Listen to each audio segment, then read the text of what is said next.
This is from earlier today at that reunification site where several buses were showing up with students so they could be reunited with their parents there.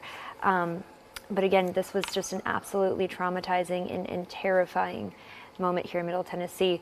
We're going to go back out to the reunification site where we know Sam Chimenti has been there since the very beginning. Sam, what's it like right now? Yeah, hi, Kendall, Bob. I wanted to actually just show you. So over my shoulder, down the road here, is on Hobson Pike, is Antioch High School. You can't see it, obviously, we're far up the road. But this whole area here was just littered with cars. Obviously, people, we've talked about that. Where I'm standing is where a bunch of family members were standing all day in the cold waiting for their kid to be bused to them.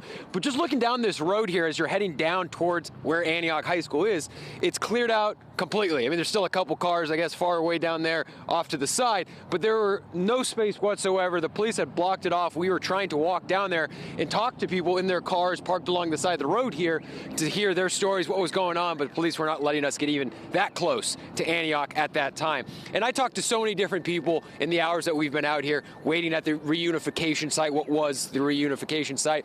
One dad told me, he was kind of in a fit of rage, told me how this would be his last day, his son's last day, at Antioch High School, that he was going to pull him out of the school.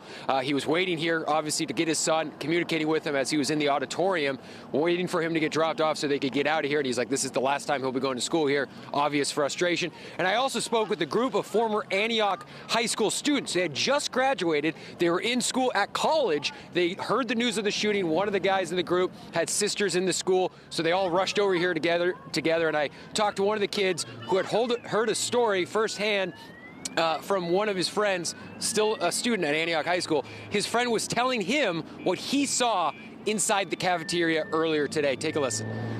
When I found out about the shooting, I texted my friend, and he said he was sitting at a table right next to the shooter. And when the shooter brought out his gun, he would start waving it at the students before he shot tragically shot the other two students, sadly. So, yeah, it's just tough hearing about this because of the Covenant shooting 2 years ago. We thought something was going to change, but nothing's changing. So, hopefully, this is the breaking point.